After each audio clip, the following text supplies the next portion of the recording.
Vous étiez où, tous les médias? Ils sont où, tous les charognards qui sont en train de récupérer... Attendez, qui sont... Laissez-moi aller jusqu'au... J'espère que charognards, les médias, c'est pas pour la même... Non, soyez honnête, depuis... moi. C'est un beau métier, journaliste, soyez honnête. Non, et je comprends que vous en parliez à partir du moment... Aubry, l'actualité de cette journée à 13h sont les obsèques de Philippine, cette jeune femme qui a été tuée, le corps retrouvé le week-end dernier dans le bois de Boulogne. Et l'émotion liée à cette disparition a suscité une polémique politique colossale avec des propositions un peu de toutes parts. Est-ce que la France insoumise a des propositions à faire sur le sujet, sur le traitement des OQTF, sur le traitement de la récidive ? Vous voyez, dans votre question, je trouve ça assez symptomatique. Dans le débat politique et médiatique, on ne parle plus que d'OQTF et à aucun moment on ne parle du fait que Philippine a été tuée parce qu'elle est une femme.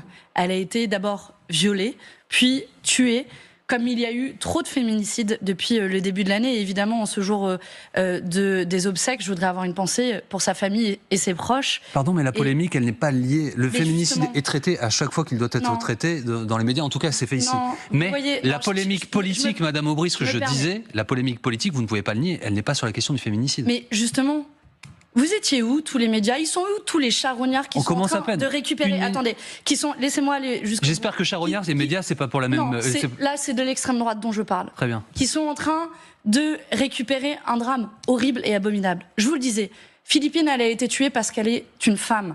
Que l'auteur soit marocain, qu'est-ce que ça change aujourd'hui? S'il avait commis un viol dans un autre pays... on aurait trouvé ça plus acceptable. La réalité aujourd'hui, c'est que... Pourquoi le Rassemblement... Attendez, je veux jusqu'au bout. Pourquoi le Rassemblement national s'intéresse à ce cas? Non, mais on s'intéresse tous à ce cas, madame. On est bouleversé à titre personnel. Oui. Est-ce que vous pouvez le comprendre? Et moi, je suis bouleversée à chaque féminicide. Nous aussi. Ils sont où, le Rassemblement national, pour parler des viols de Mazan? Ils sont où, le Rassemblement national, pour parler, par exemple, du dernier féminicide qu'il y a eu il y a à peine quelques jours? Mais la Peggy, qui a été tuée dans le Nord. On parle d'un homme qui sortait de prison, qui était en centre de... Ce sont des faits que j'énonce. Il sortait de prison. Il était en centre de rétention administrative.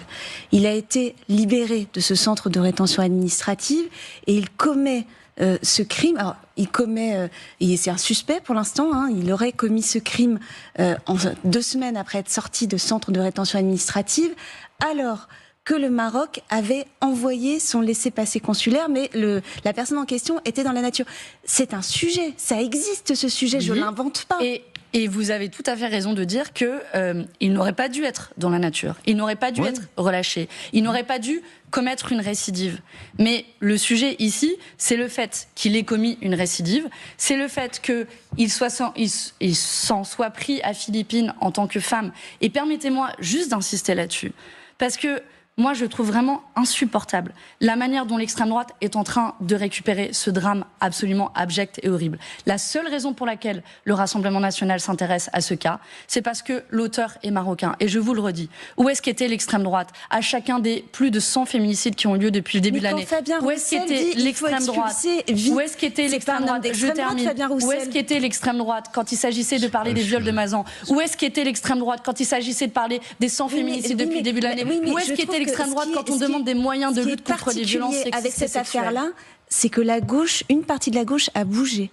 C'est-à-dire que, vous allez me dire que c'est pas votre gauche, mais François Hollande, l'ancien président de la République, dit les OQTF, il faut aller plus vite. Fabien Roussel dit il faut expulser plus vite. Ça, c'est des choses qu'on n'entendait pas de la part de leaders de gauche auparavant. Mais je vous le redis, le sujet des OQTF est un sujet. On peut penser que aujourd'hui l'ensemble des OQTF sont faisables en pratique. C'est pas toujours le cas. Et dans ce cas, il y a 2 problèmes. Le premier, c'est que, en effet, s'il y avait une OQTF, il aurait dû être expulsé. Mais le premier problème, c'est un problème de récidive. Et le problème de récidive, vous l'avez sur lui, mais vous en avez sur beaucoup d'autres hommes qui ont commis des viols et qui sont relâchés dans la nature sans accompagnement. Vous avez 50% des hommes qui ont été condamnés pour viol et qui ne sont pas... Madame Aubry, dans la question que je vous ai posée, le premier mot que j'ai prononcé, c'est récidive. Vous m'avez répondu que c'était symptomatique des médias, la façon dont je vous posais la question. C'est le premier mot que j'ai... Moi, ce que je vois là, c'est que c'est normal, vous faites de la politique. Personne n'a oublié que c'était un féminicide. Vous faites de la politique et une nouvelle fois, vous faites un amalgame média extrême droite pour expliquer que je ne sais pas quoi, les charognards se positionnent. Moi, je vous questionne. Vous êtes une responsable politique sur des faits et je vous interroge sur les propositions que votre parti a à faire pour que ce type de drame ne se reproduise. Et donc je vais vous répondre sur mes propositions. Et d'abord, je pense qu'il était important d'évoquer les termes du débat parce qu'aujourd'hui on parle plus d'OQTF que de féminicide et de viol, et les droits des femmes passent toujours comme un outil pour une forme de chair à canon électorale. Non, c'est inexact. Non, je suis désolée. Très sincèrement. Avez-vous parlé des 100 autres féminicides qui se sont déroulés cette année ? Nous parlons de ça. Est-ce que vous en avez parlé ? Madame, nous parlons de ça de façon constante autour de cette table. Soyez honnête, depuis... moi. Non, non, non. C'est un métier journaliste, soyez honnête. Non, et je comprends que vous en parliez à partir du moment... À partir du moment où il y a une émotion qui est créée, je comprends que vous en parliez. Mais je souhaiterais qu'on en parle autant pour chacun des 100 féminicides qui ont eu lieu depuis le début de l'année. Parce que j'en reviens aux propositions que vous me demandez. Comment on agit pour prévenir les violences sexistes et sexuelles ? Comment on agit pour prévenir les féminicides ? Plus de 90% des viols et des féminicides qui ont lieu sont des hommes de l'entourage. Et donc, ce qu'on fait, c'est davantage de moyens pour prévenir, pour avoir des places d'hébergement d'urgence pour les femmes qui sont menacées, pour avoir des moyens aussi pour quand les femmes viennent porter plainte, pour prendre au sérieux la parole des femmes. Et ça, c'est l'écrasante majorité des cas de viol et de féminicide. Pour le reste, en matière de sécurité, oui, il faut faire en sorte qu'il y ait un suivi ensuite qui soit fait quand un homme est condamné, qu'il ne soit pas relâché dans la nature sans accompagnement. Cet homme-là a été condamné justement alors qu'il était mineur. Donc il est condamné pour viol, 7 ans de détention, c'est la condamnation, remise automatique de peine, il sort au bout de 5 ans. Il y a un débat aussi sur ce sujet-là. Est-ce que vous pensez qu'il faut conserver l'excuse de minorité dans le cas de crimes sexuels ?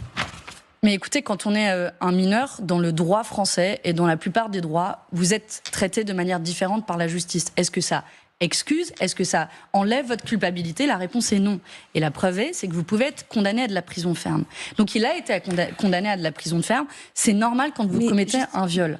Et donc la question ensuite, c'est comment on accompagne et comment la prison ne devient pas un outil à récidive, ne devient pas un outil à criminalité. Et aujourd'hui, force est de constater que c'est le cas. Et donc c'est pour ça qu'il faut réfléchir l'accompagnement des hommes en particulier qui sont condamnés pour viol mais on ne change rien qu'on soit pour les mineurs. On ne change pas, on laisse l'excuse de minorité pour ces crimes-là. Mais parce que vous êtes mineur, dans ce cas-là, on dit vous allez être condamné comme n'importe quelle autre personne. La question qui est posée, c'est comment. Mais c'est comment. Mais majeur, mineur, c'est pareil. Mais de nouveau, vous pouvez être condamné quand vous êtes mineur. Oui. Ça n'empêche pas d'être condamné. Donc la question, c'est comment on les accompagne pour les réinsérer dans la société quand ils sont libérés. Mais d'abord, ils doivent purger une peine. Et le problème, c'est que la prison est devenue un outil à reproduction de ce type de faits. Et d'où l'échec d'un système pénal, carcéral et judiciaire. Mais pour cela, il faut une vraie volonté de réinsertion dans la société quand c'est le cas et d'accompagnement, parce que sinon, vous avez la moitié d'entre eux qui sont rejetés dans la nature et oui, qui commettent des crimes encore pires et c'est insupportable.